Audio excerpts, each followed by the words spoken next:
How dare you speak back to me? My eyes! I cannot see! Mother of God, I can't see! Help my...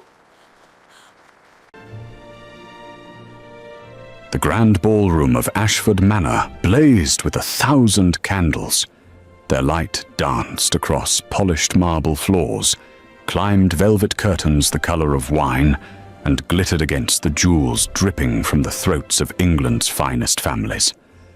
It was the spring of 1884, and the Ashford family was hosting the most anticipated event of the season, the betrothal announcement of Duke Edward Ashford, heir to one of the oldest titles in the realm. Edward stood near the eastern windows, tall and straight in his black evening coat and crisp white cravat. His dark curls were combed back, revealing a face that belonged on Roman coins. Strong jaw, sharp cheekbones, eyes the color of winter storms. He was 26 years old, educated at Cambridge, trained in law and languages, groomed since birth to inherit his father's duchy. And every woman in the room had looked at him, at least once that evening. Every mother with an unmarried daughter had tried to catch his eye, but Edward's gaze remained cold, distant. He held a glass of champagne, but hadn't tasted it. Beside him stood his mother, Queen Mother Margaret Harrowgate, a woman whose beauty had once stopped men in the street. Now, at 53, her face was still striking, but something hard had settled in her features. She wore a gown of deep crimson velvet, with a diamond and ruby tiara crowning her grey-streaked hair.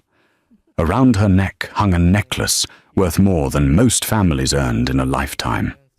Margaret had not been born into royalty. She had married into it, and she had clawed her way to power with a ruthlessness that shocked even those who knew her best.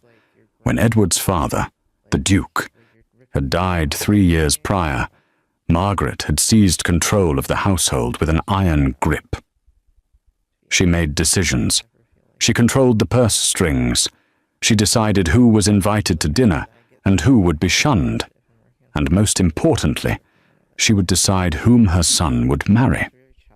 Across the ballroom, moving quietly between the clusters of lords and ladies, was a young woman in a plain grey dress. Her name was Catherine Wilcox, though everyone simply called her Cat. She was 19 years old, with auburn hair pinned back in a simple bun and green eyes that missed nothing. She carried a silver tray, balanced carefully in both hands, weaving through the crowd with practiced grace. Catherine was a maid. She had worked at Ashford Manor for 2 years, ever since her father, Albert Wilcox, a tenant farmer on the Ashford estate.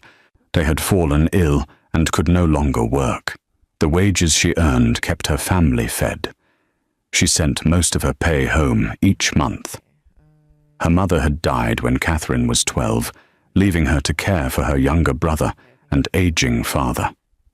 She had learned early in life that survival meant keeping your head down, your mouth shut, and your work flawless. The orchestra played a waltz. Couples glided across the floor in perfect time. Catherine moved along the edges of the room, offering glasses of champagne to guests. She had been trained never to make eye contact, never to speak unless spoken to, never to draw attention. She had become very good at being unseen. But tonight, something was different. Tonight, the Queen Mother seemed agitated. Catherine had noticed it earlier when she had been summoned to pour wine in the private drawing room. The Margaret had snapped at 2 other servants already, sending one girl away in tears. The staff whispered that the Queen Mother was displeased with the evening. Whispers also said she had been drinking more than usual. Catherine approached a table near the centre of the room, where Margaret stood speaking with Lady Beatrice Langham, a sharp-eyed widow, known for knowing everyone's secrets.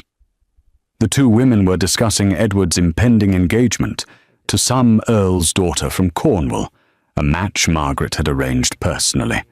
The head butler, Thomas Whitby, had instructed Catherine to refill the champagne flutes on that table.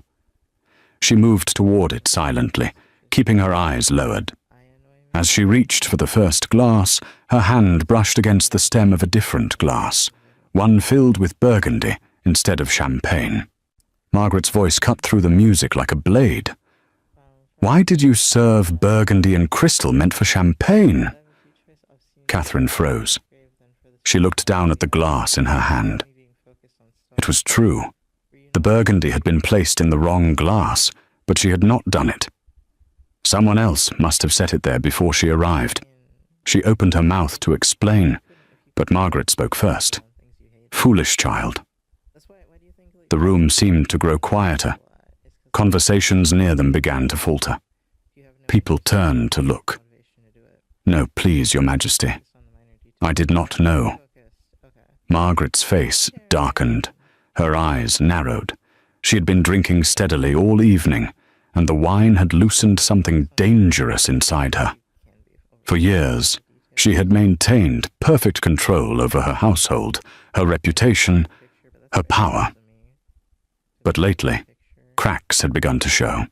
Her son had started questioning her decisions. The servants whispered about her temper. Tonight, in front of all these people, this common girl dared to speak back to her. What insolence is this? How dare you speak back to me? Margaret grabbed the glass from Catherine's hand, and in one swift motion struck the girl across the face with it. The crystal shattered against Catherine's cheekbone. Shards flew into her eyes. Red wine and blood mixed together, streaming down her face. Catherine screamed. Her hands flew to her face. The tray fell from her grip, crashing to the floor. The orchestra stopped playing. The entire ballroom went silent. "My eyes! I cannot see. Mother of God, I cannot see." Catherine collapsed to her knees, blood pouring between her fingers. Women gasped. Men stepped forward, then hesitated. No one knew what to do. The Queen Mother stood frozen, the broken stem of the glass still in her hand, staring down at the girl she had just maimed. Edward had been across the room when it happened. He pushed through the crowd, his face white. He knelt beside Catherine, pulling a handkerchief from his pocket and pressing it gently against her face. "Do not move. Let me help you." His voice was steady, but his hands shook. He had seen violence before, in hunting accidents, in street brawls, but never something like this. Never something so deliberate, so cruel. He looked up at his mother. Margaret's face had gone pale. She dropped the broken glass and took a step back. Thomas Whitby appeared at Edward's side, along with Dr. Leonard Finch, the royal physician, who had been attending the ball as a guest. Dr. Finch examined Catherine's eyes with gentle, practiced hands. After a long moment, he looked up at Edward and shook his head. "The damage is severe, Your Grace. I fear she may never see again." A murmur swept through the crowd. Edward felt something cold settle in his chest. He had stood there. He had watched his mother lose her temper before, had seen her lash out at servants, and he had done nothing. He had let it happen because it was easier than confronting her, easier than risking her wrath. And now this girl, this innocent girl, would pay for his cowardice for the rest of her life. "Take her to the physician's room." Catherine was carried out by 2 footmen, still sobbing, still clutching her face. Blood dripped onto the marble floor, leaving a trail. The guests began to whisper among themselves. Margaret stood motionless, her face a mask of shock and something else. Fear. But the ball ended abruptly. Guests made their excuses and left in hurried clusters, their carriages rattling away into the night. By midnight, the manor was quiet except for the soft weeping coming from the physician's room. Edward paced the library. He could not sleep. Every time he closed his eyes, he saw Catherine's face, saw the blood, heard her screaming. Margaret sat in a high-backed chair near the fireplace, a glass of brandy in her hand. She had not spoken since the incident. Finally, Edward stopped pacing and turned to face her. "What have you done, Mother? What in God's name have you done?" Margaret looked up at him. Her eyes were red-rimmed, but her voice was cold. She was insolent. She needed to be taught a lesson. A lesson? You blinded her. You destroyed her life. Do you understand what you have done? Margaret stood, setting her glass down with a sharp clink. What I have done? What about what you have done, Edward? You stood there. You watched. You did nothing. And now every guest at that ball will talk. The scandal will spread across London. By morning, our family's name will be dragged through the mud. All because you could not control one simple servant. Edward stared at her, disbelief written across his face. She was blaming him. She had struck a girl, permanently disfigured her, and now she was blaming him for not preventing it. Before he could respond, the library door opened. Thomas Whitby entered, his face grave. Behind him stood Lord Reginald Ashford, Edward's uncle and the family solicitor. Reginald was a thin, grey-haired man with sharp features and sharper instincts. He had heard about the incident within an hour and had ridden through the night to reach the manor. Reginald closed the door behind him and looked from Edward to Margaret. "We have a problem, a very serious problem. By dawn, every newspaper in London will have this story. A queen mother striking a servant at her own ball. A young girl blinded for a minor mistake. The public will not forgive this. Parliament will not ignore it. There will be calls for your arrest, Margaret. Calls for your title to be stripped." Margaret's face went white. Edward felt his stomach turn. "What can we do?" Reginald pulled out a chair and sat down heavily. "There is one option, one way to salvage this situation and protect the family name. Edward, you must marry the girl." The room went silent. Edward stared at his uncle, as if the man had gone mad. "What?" "You will marry Catherine Wilcox. You will elevate her to the position of Duchess. You will make her family, and in doing so, you will show the world that the Ashford family takes responsibility for its actions.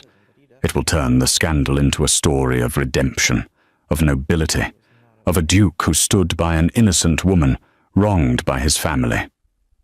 Edward shook his head, backing away. "I will not marry a servant. A blind, penniless girl with no breeding, no education, no." Reginald's voice turned hard.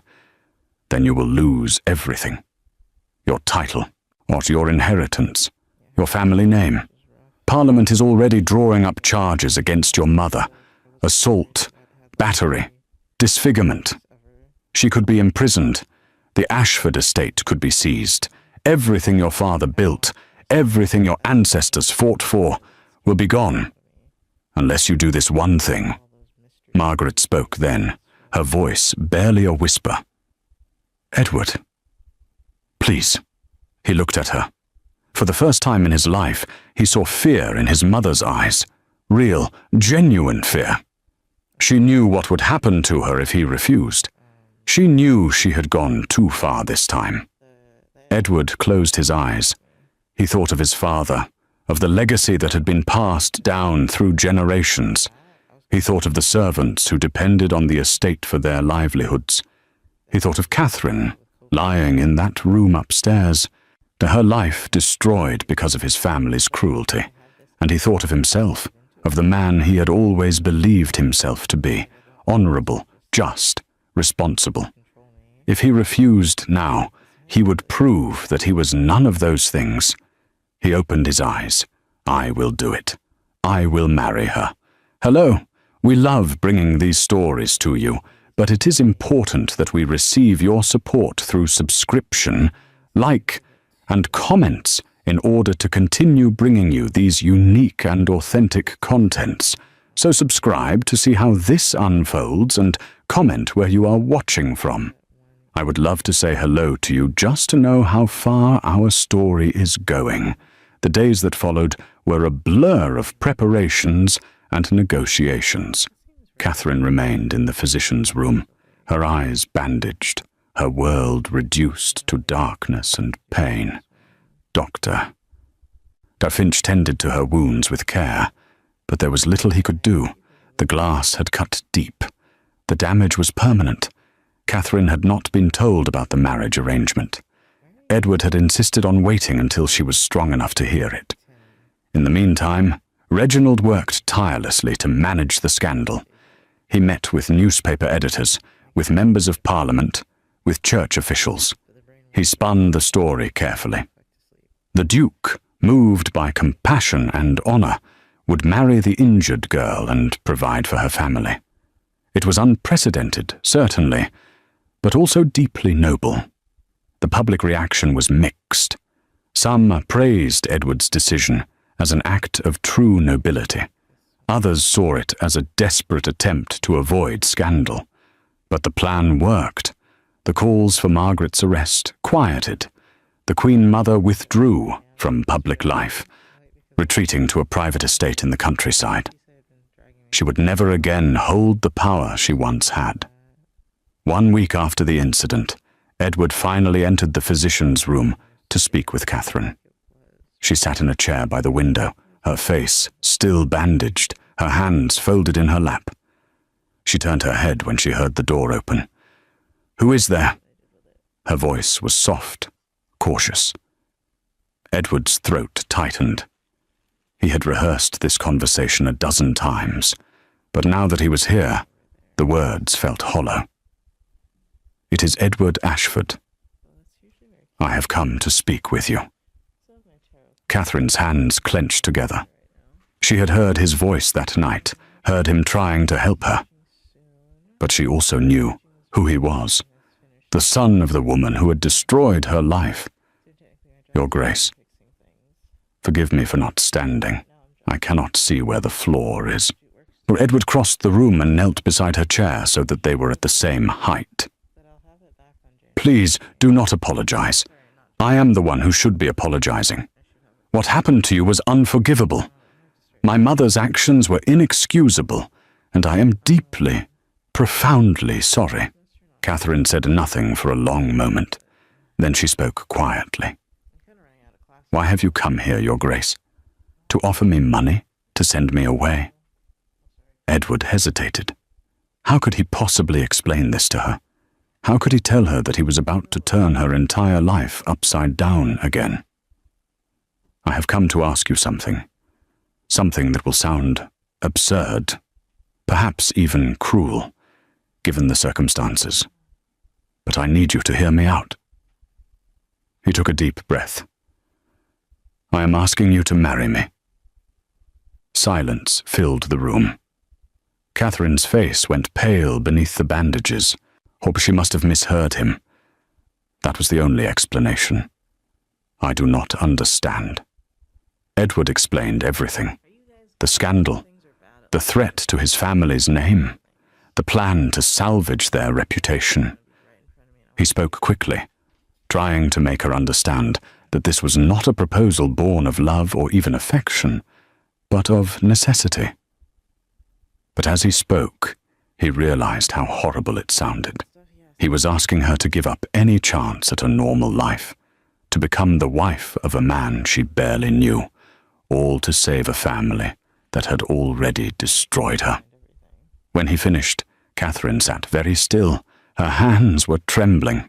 "And if I refuse?" Edward's jaw tightened. He had hoped she would not ask that question. "If you refuse, my mother will likely be prosecuted. Our family will lose everything. And you will be left with nothing.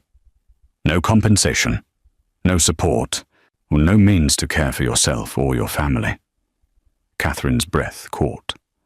She thought of her father, struggling to survive on the tenant farm.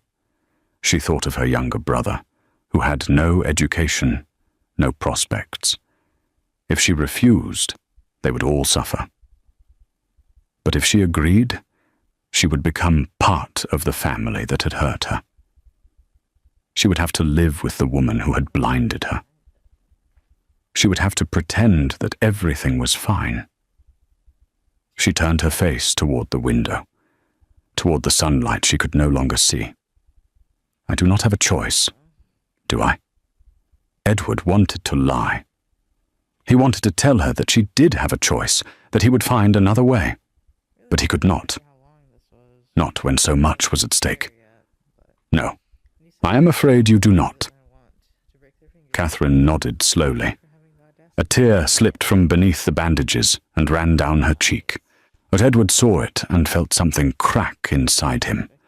He had never felt more ashamed in his entire life. Then I will do it. I will marry you. The wedding was arranged for 3 weeks later. It would be a small, private ceremony, nothing like the grand affair Edward's mother had once planned for him. Catherine was moved to a guest room in the manor, where she was fitted for a wedding gown by a seamstress who worked in silence, uncomfortable with the strange circumstances. Catherine learned to navigate her new world slowly, painfully. She had to relearn everything, how to dress herself, how to walk without stumbling, how to eat without spilling. A tutor was hired to teach her to read through touch, to recognize voices, to move with confidence despite her blindness. It was exhausting, humiliating work. But Catherine approached it with the same determination that had kept her family alive all these years. Edward visited her each day. At first, their conversations were stiff, formal. He asked about her comfort, her needs. She answered briefly, politely. But as the days passed, something began to shift. Edward found himself telling her about his childhood, about his father, about the weight of inheriting a title he had never wanted. Catherine, in turn, spoke about her family, about her mother's death, about the long nights she had worked to keep them all fed. They were two people trapped in circumstances neither had chosen, but slowly they began to understand each other. Edward saw in Catherine a strength he had never witnessed in the women of his social class. She did not complain, did not demand sympathy. She simply endured. And Catherine began to see that Edward was not the cold, arrogant man she had assumed him to be. He was burdened, yes, but he was also trying, in his own way, to do what was right. One afternoon, a week before the wedding, Edward found Catherine sitting in the garden. She had asked to be brought outside, to feel the sun on her face. He approached quietly, not wanting to startle her. "May I join you?" She turned her head toward his voice and nodded. He sat beside her on the stone bench. For a while, neither of them spoke. The garden was quiet except for the sound of birds and the distant murmur of the estate workers. "I used to come here as a child," Catherine said suddenly. "Your father employed my father as a gardener before he became a tenant farmer. I would play among the roses while my father worked. I never imagined I would return here like this." Edward looked at her, surprised. He had not known that. He hadn't known anything about her life before she became a maid. "I am sorry for all of this. I know saying it doesn't change anything, but I need you to know that I am sorry." Catherine was quiet for a moment. Then she reached out, her hand searching the air until it found his. She took his hand gently. "I know you are, Your Grace, and I believe you mean it. But we cannot change what has happened. We can only decide what we do next." Edward looked down at their joined hands. Her fingers were small, calloused from years of work. His were smooth, pampered. Yet in that moment, he felt an unexpected connection, a shared understanding that they were both victims of circumstances larger than themselves. "What do you want to do next?" he asked softly. Catherine smiled faintly. It was the first time he had seen her smile since the night of the ball. I want to survive. I want my family to be safe. And perhaps someday I want to forgive. But I am not there yet. Edward nodded, though she could not see it. I understand. And I will do everything in my power to help you get there. The wedding day arrived on a cold, grey morning. The ceremony was held in the manor's private chapel, attended only by a handful of people: Reginald, Thomas Whitby, Dr. Finch, Lady Beatrice Langham, and Catherine's father, Albert, who had been brought from the tenant farm. He was thin and frail, his face lined with worry and grief. But when he saw his daughter in her wedding gown, tears streamed down his cheeks.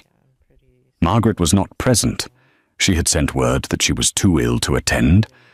Though everyone knew the truth, she could not face what she had done. She remained in her countryside estate, exiled by her own shame. Catherine wore a simple white gown with lace sleeves. Her hair was pinned up, and a veil covered her bandaged eyes. She looked fragile, ethereal, like a ghost bride. Edward stood at the altar in his formal black coat, his face somber. When Catherine was led down the aisle by her father, Edward felt his resolve waver. This was wrong. Everything about this was wrong. But it was also the only way forward. The priest spoke the words of the ceremony. Edward repeated his vows in a steady voice. Catherine spoke hers quietly, her hands trembling. When the priest pronounced them husband and wife, Edward lifted the veil carefully and saw her face, still marked by the bandages that covered her ruined eyes. He leaned forward and kissed her gently on the forehead, unable to bring himself to kiss her lips. It felt too intimate, too false, and just like that, Catherine Wilcox became Catherine Ashford, Duchess of Ashford, one of the most powerful women in England. A woman who could not see the world she now ruled. The first months of their marriage were strange and difficult. Catherine moved into the Duchess's chambers, a suite of rooms larger than any house she had ever lived in. Servants attended to her every need, but she found their constant presence suffocating. She missed her independence, missed the simplicity of her old life. Edward maintained a respectful distance. They shared meals together, attended to estate business, but they did not share a bed. Edward had insisted on separate sleeping arrangements, wanting to give Catherine space, wanting to preserve what little dignity she had left. But the arrangement only served to highlight the strangeness of their situation. They were married, but not truly husband and wife. Society's reaction to the marriage was mixed. Some praised Edward for his nobility. Others whispered that he had been trapped, that the marriage was a farce. Invitations to social events dwindled. The Ashford name, once synonymous with prestige, now carried a hint of scandal. Edward bore it stoically, but Catherine felt the weight of it every day. One evening, 3 months after the wedding, Catherine sat in the drawing room, her fingers moving over a book written in raised letters. She was learning to read again, this time through touch. It was slow, frustrating work, but she was determined to master it. She would not let her blindness make her helpless. Edward entered the room and paused when he saw her. She looked so focused, so determined. It reminded him of the first time he had seen her after the accident, sitting in the physician's room, with her hands folded in her lap, refusing to crumble. "May I ask what you are reading?" Catherine looked up, startled. She had not heard him come in. "It is a book of poetry. Wordsworth. My tutor suggested it to help me practice." Edward crossed the room and sat in the chair opposite her. "Do you enjoy it?" Catherine hesitated, then nodded. "I do. It reminds me that there is beauty in the world, and even if I cannot see it, Edward felt something stir in his chest. He had spent so much time feeling guilty, feeling responsible, that he had not stopped to see the person Catherine was becoming.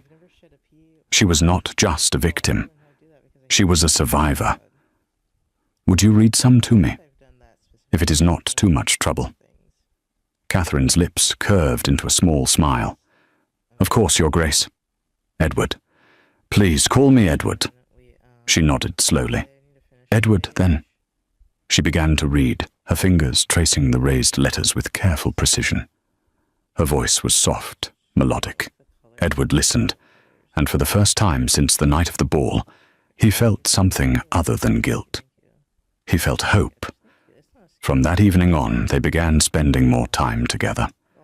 Edward would visit her in the drawing room each night, and they would talk about books, about philosophy, about the world beyond the manor's walls.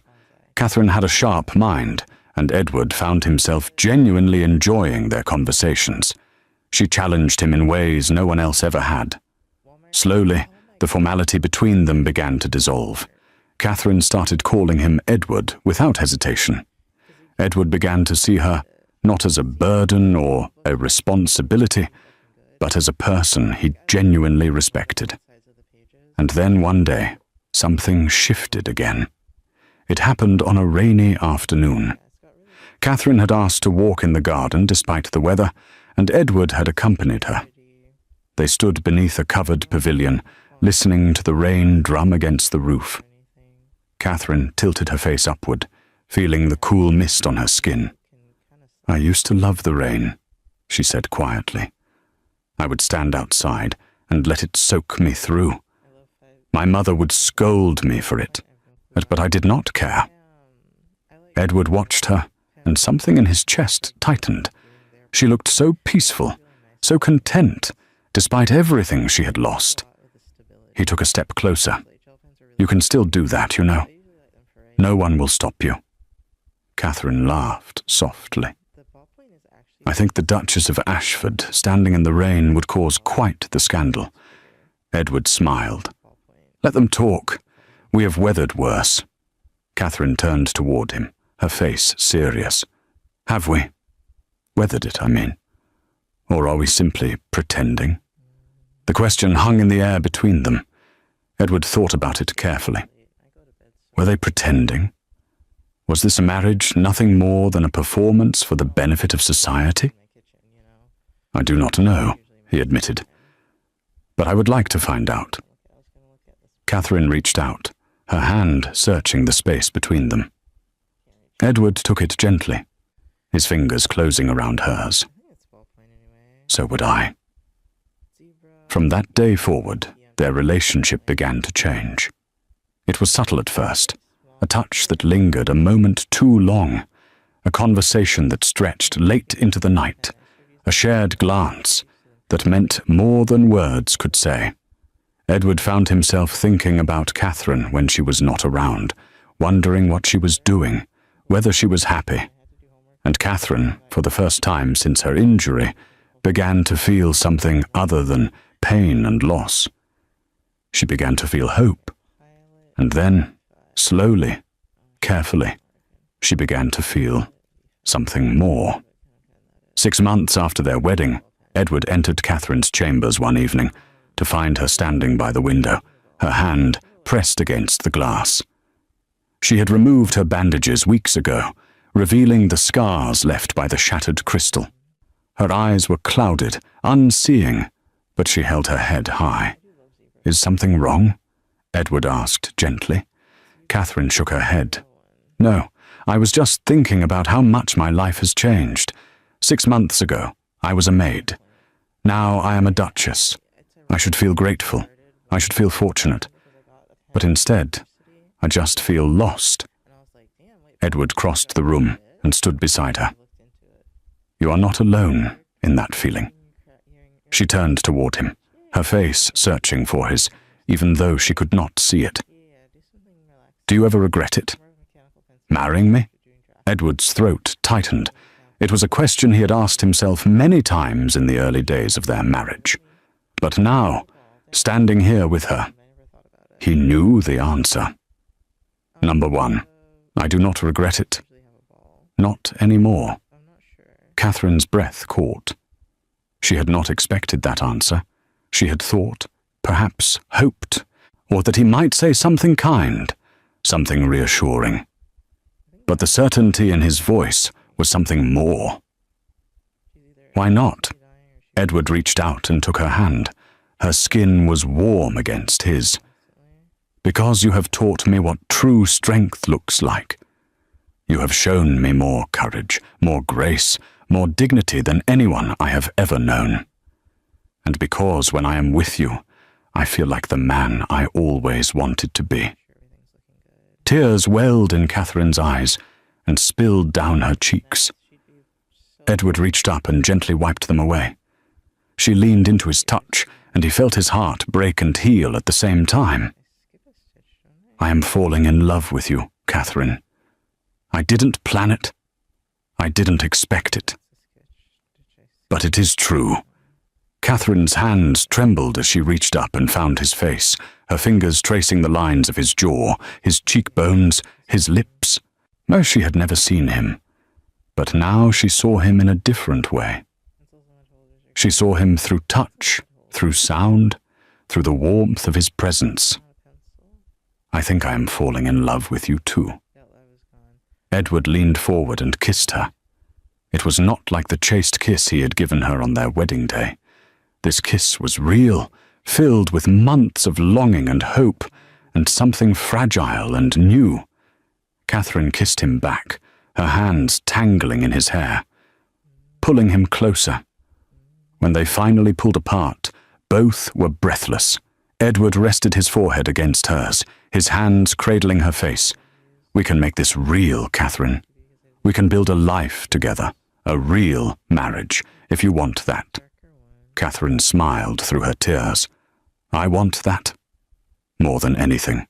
From that night forward, their marriage became something neither of them had expected. It became a partnership built on mutual respect, on shared pain, and on a love that had grown from the ashes of tragedy. Edward moved into Catherine's chambers, and for the first time, they truly became husband and wife in every sense of the word.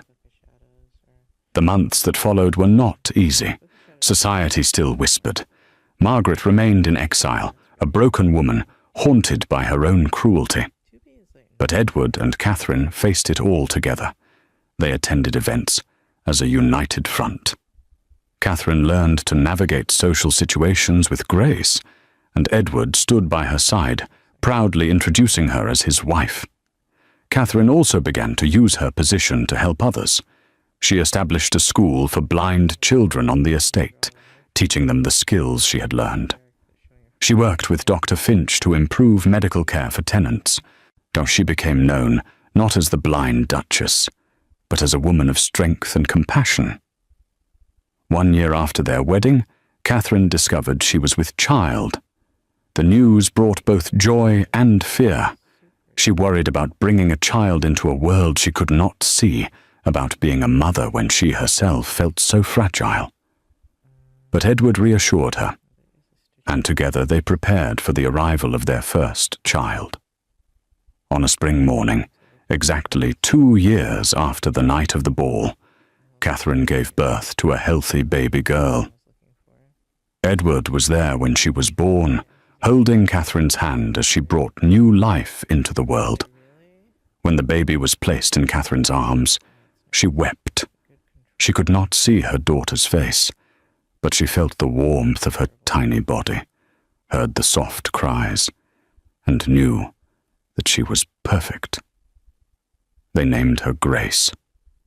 Grace Ashford, a name that meant forgiveness, redemption, and hope. Margaret received word of the birth from Reginald. She sat alone in her countryside estate, staring at the letter. She had lost everything, her power, her reputation, her family. But this letter, this news of a grandchild she would never meet, broke something inside her that had not yet broken. She wrote a letter to Edward. It was the first communication she had sent since her exile. In it, she apologized.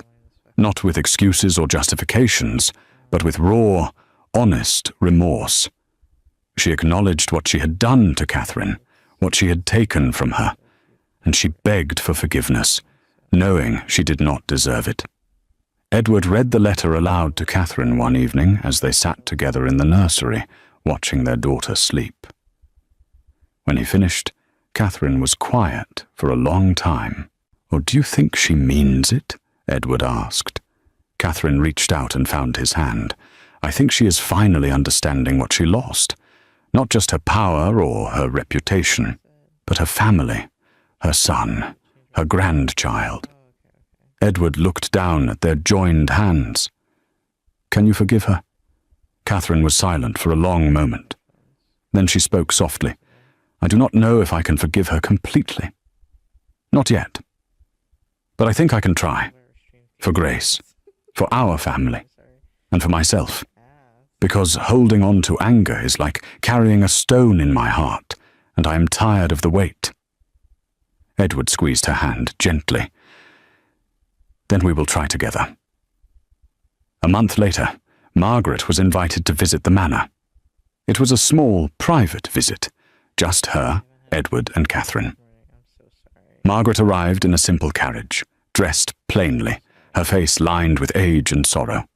When she entered the drawing room and saw Catherine holding Grace, she stopped in her tracks. The two women stared at each other, or rather, Margaret stared while Catherine turned her head toward the sound of footsteps. The silence stretched on, heavy with everything that had been said and left unsaid. Finally, Margaret spoke, her voice trembling. "I am sorry. I know those words cannot undo what I did. I know they cannot give you back what you lost. But I need you to know that I am truly, deeply sorry." Catherine's face remained calm, composed. She held Grace a little tighter. "I lost my sight because of you. I lost my independence, my sense of safety, my ability to move through the world the way I once did. Those are things I will never get back." Margaret's eyes filled with tears. She nodded, unable to speak. "But I also gained something I never expected. I gained a husband who loves me. I gained a daughter who is the light of my life. I gained a purpose that I would never have found otherwise. So while I cannot forgive you for what you took, I can acknowledge what came from it. And perhaps one day, that will be enough." Margaret sank into a chair, her hands covering her face as she wept. Edward stood beside Catherine, his hand on her shoulder. It was not forgiveness, not yet, but it was a beginning. Over the next several years, Margaret slowly rebuilt her relationship with her son, and, to a lesser extent, with Catherine. She would never be the powerful queen mother she once was, but she found peace in being a grandmother to Grace, and later, to Grace's younger brother, Albert, named after Catherine's father. Catherine's School for Blind Children grew, becoming one of the most respected institutions of its kind in England. She became a voice for those who had been overlooked, using her position to advocate for better treatment of servants, for educational opportunities for the poor, for medical care for those who could not afford it. Her blindness, which had once seemed like the end of her life, became the lens through which she saw the world's injustices more clearly than most. Edward stood by her side through it all. He managed the estate with fairness and wisdom, but it was Catherine who gave him purpose. She reminded him that power was not about control, but about service. That nobility was not about titles, but about character. One evening, 10 years after the night of the ball, Nick Edward and Catherine sat together in the garden where they had once stood in the rain. Their children played nearby, their laughter echoing through the roses. Catherine's hair had streaks of grey now, and Edward's face had lines that spoke of years well lived. "Do you ever think about that night?" Edward asked quietly. Catherine nodded. "I do. but not with the same pain I once felt. Now, when I think about it, I think about what came after. I think about us, about our children, about the life we built from something so broken. Edward took her hand and kissed it gently. I love you, Catherine. More than I thought it was possible to love anyone. Catherine smiled, turning her face toward the sound of his voice. And I love you, Edward. You gave me back my life when I thought it was over. You showed me that even in the darkest moments, there is always hope. They sat together in comfortable silence, their hands joined, their hearts intertwined. The scars of the past had not disappeared, but they had healed. And from those scars had grown something beautiful, something enduring. Before we end this story, I want to ask you something important. This story, like all the stories we bring to you, takes time, research, and care to create. If you enjoyed it, if it moved you, if it made you think, please take a moment to subscribe to this channel.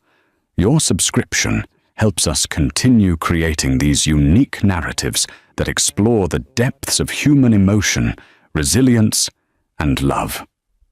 And please, leave a comment below telling us where you are watching from. We would love to connect with you and know that our stories are reaching people around the world.